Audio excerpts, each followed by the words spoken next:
Après plusieurs années de travail auprès des instances gouvernementales, nous allons finalement accoucher de ce projet. Après plus de 20 ans d'attente, les travaux du centre mère-enfant de l'hôpital de Granby vont enfin voir le jour. C'était très attendu ici de la part de la population et c'est vendredi matin que Santé Québec-Estrie en a fait l'annonce. Oui, c'est une demande de la population parce que, dans le fond, l'environnement était plus vétuste en termes de lieux. C'est une demande des équipes aussi, c'est une demande des équipes soignantes, mais on le sait que c'est nécessaire d'avoir des environnements qui sont adaptés pour offrir des soins. Effectivement, notre unité mère-enfant actuelle est tout à fait très désuète, évidemment très vétuste et on manque vraiment d'espace. Le contenant n'est pas adéquat, mais le contenu est parfait. L'unité mère-enfant sera au 4e étage de l'hôpital de Granby et comptera plus de 18 chambres individuelles. Les chambres de naissance vont être plus spacieuses, vont correspondre de façon suffisante aux normes actuelles du ministère. Les espaces totaux là, de l'unité mère-enfant vont être plus spacieux aussi, donc mieux adaptés pour nos soins, tant médicaux qu'administratifs. Alors, ça va être beaucoup plus convivial, agréable d'y travailler. C'est vraiment une excellente nouvelle. En fait, les services qui vont être offerts dans le nouveau centre mère-enfant, ce sont les mêmes services qu'on offre actuellement, mais dans des lieux qui sont beaucoup plus adéquats puis beaucoup plus accueillants pour nos familles. Donc, on ne répond pas au concept de la chambre unique actuellement. On n'a pas de chambre TARP où se passe le travail, l'accouchement, la récupération et puis le postpartum. Actuellement, le postpartum, les femmes doivent être transférées dans une autre chambre pour la période postpartum. Ce qui n'existera plus, ça ne sera plus pareil maintenant avec l'unité mère-enfant puis nos nouvelles chambres de naissance. Et comme ça a pris 20 ans, est-ce qu'on a une raison pourquoi ça a été aussi long? C'est des projets qui sont majeurs, donc qui demandent de bien attacher le financement, qu'il faut regarder tout ce qu'on a à faire comme travaux d'amélioration dans nos environnements en Estrie. Puis, en fait, les règles ont un peu changé, évolué au fil du temps. Donc, aujourd'hui, vraiment, on a une forme d'autonomie pour réaliser ce projet-là. Depuis des années, ça existe ici au Québec.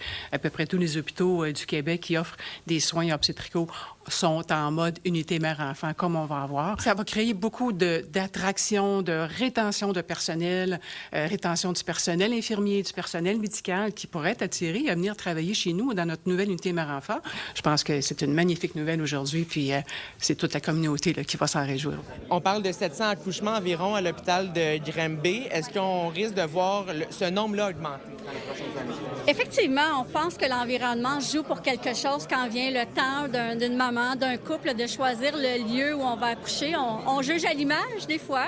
Alors, ça pourrait effectivement être plus attractif quand on a un environnement qui est plus accueillant, plus bienveillant. Plus de 11 millions de dollars sont nécessaires pour réaliser ce projet. L'unité mère-enfant devrait être opérationnelle en 2028. À Granby, Marc-Antoine Mailloux pour Nouveau Info. La Sûreté du Québec se dit prête à collaborer avec les autorités guinéennes dans le dossier du meurtre de Rachel Ratmal, assassinée à Lennoxville en 2007. Le corps de police assure cependant qu'aucune demande à cet effet n'a été reçue pour le moment.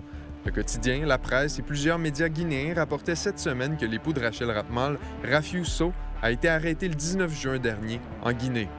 La situation s'améliore sur les différents cours d'eau de la région. L'état de veille a été levé à Sherbrooke puisque le niveau de la rivière Saint-François a baissé sous la barre des 13 pieds. À Magog, les rampes de mise à l'eau situées sur la rue de Hatley vont réouvrir ce samedi à compter de 8 heures. Ces rampes donnent accès au lac Memphremagog par la rivière Magog.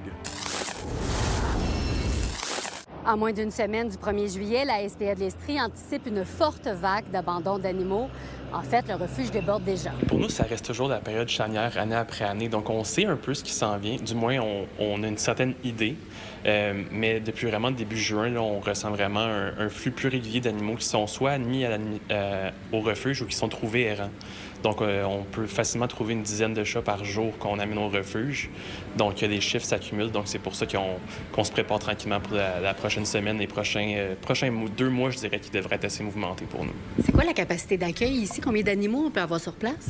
Ici, au refuge, on peut avoir à peu près 200 animaux, grosso modo. C'est sûr que les chiens prennent plus de place que les chats. Donc, c'est sûr que c'est majoritairement des chats qu'on a au refuge. On a quand même une vingtaine de chiens présentement. On a à peu près une centaine de chats, puis on en a plusieurs en famille d'accueil déjà. Puis là, il vous en manque des familles d'accueil. Vous avez lancé un appel à la population sur vos réseaux sociaux. Mais c'est sûr qu'on a déjà un beau réseau de familles d'accueil. On a à peu près 200 familles qui s'impliquent. Pas tous des animaux simultanément, 200 en même temps, en tout temps.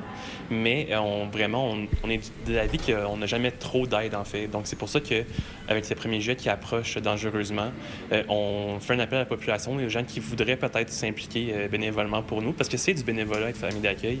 Qu'est-ce que ça implique pour les gens qui voudraient justement vous donner un coup de pouce? Bien, en fait, être famille d'accueil, ça implique d'ouvrir son foyer à un animal en attendant qu'il se fasse adopter officiellement. Donc, les gens, en fait, n'ont rien à débourser. On fournit tout le matériel, que ce soit la nourriture, la litière, si c'est un chat, des jouets, de l'équipement.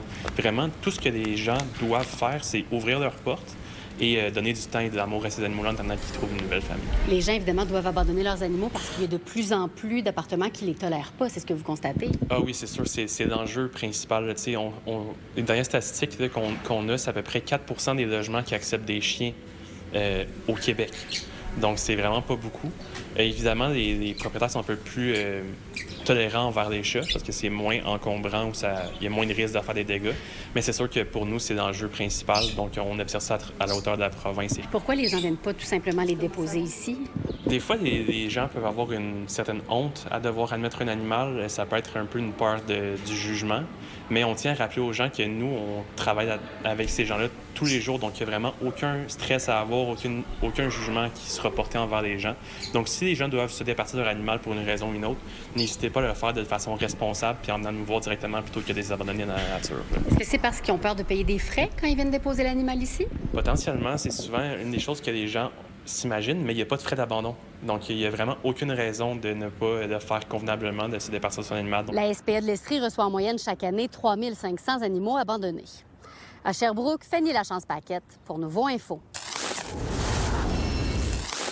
Il y a 2 tiques étoilés qui ont été répertoriés dans la capitale nationale depuis ce printemps sur le site ITIX. Une première le 16 mai dernier à Stoneham et une deuxième il y a quelques jours à peine, le 21 juin à Saint-Augustin-de-Desmaures. Il y en a aussi 2 autres qui ont été enregistrées dans la région de Montréal et ça, c'est seulement celles qui ont été signalées. C'est une tique qui est bien différente de la tique à pattes noires qui est plus commune là, dans notre région. D'abord, la femelle a une petite tache blanche qui peut ressembler à une étoile sur le dos. Elle est beaucoup plus agressive que la tique à pattes noires. Elle se déplace plus rapidement et pique davantage. Mais surtout, la salive de cette tique étoilée peut rendre allergique à la viande rouge. Le molécule alpha-gal est retrouvé chez la plupart des mammifères, à l'exception des humains, et c'est transmis chez l'humain avec la salive de la tique pendant la piqûre. Et c'est comme ça qu'il y a cette réaction-là. Ce syndrome-là, ça peut être assez grave parce que c'est une réaction allergique. Alors, dans certains cas, ça peut causer un peu comme un choc anaphylactique, ça peut être vraiment extrême comme réaction. Ça peut arriver en décalage, alors 2 à 6 heures après la consommation de viande rouge ou d'autres produits à l'issue des mammifères comme la gélatine ou certains produits laitiers. Parce que ça se peut que quelqu'un a été piqué, ça fait, disons, 1 mois. Il mange un hamburger 1 mois plus tard, puis il y a une réaction, puis il n'y a jamais eu cette réaction-là. Ici, le risque reste très faible. Très, très faible parce que la tique est ici de façon ponctuelle. La tique étoilée provient du sud-est des États-Unis et du Mexique et commence à élargir son territoire vers le nord du continent. Mais l'Institut national en santé publique du Québec se fait rassurant. La tique étoilée est bien loin de s'établir pour de bon ici. On pense que c'est surtout des tiques adventices, qui veut dire que c'est des tiques qui sont transportées par des animaux migrateurs, notamment les oiseaux. Puis c'est pour ça qu'on les voit de façon vraiment ponctuelle. Un des plus grandes raisons pourquoi cette tique-là n'est pas établie encore, c'est parce que ça prend quand même des températures un peu plus chaudes que les tiques qui sont établies ici en ce moment. Ça prend aussi qu'il y a plusieurs tiques qui sont dans la même localisation pour qu'une population s'établisse. Ça peut pas facilement se faire si c'est seulement une tique dans une région localement. Et pour se protéger de la tique étoilée, c'est pas compliqué. L'INSPQ recommande exactement les mêmes mesures que pour se protéger de la tique à pattes noires, c'est-à-dire porter du chasse-moustique, porter des vêtements longs et clairs et effectuer un examen corporel après une sortie en forêt. À Québec, Laurence Royer pour Nouveau Info. Vous êtes nos yeux et nos oreilles sur le terrain. N'hésitez pas à nous écrire si quelque chose vous fait réagir ou si vous voulez nous raconter votre histoire à estrie@commercialnouveau.info.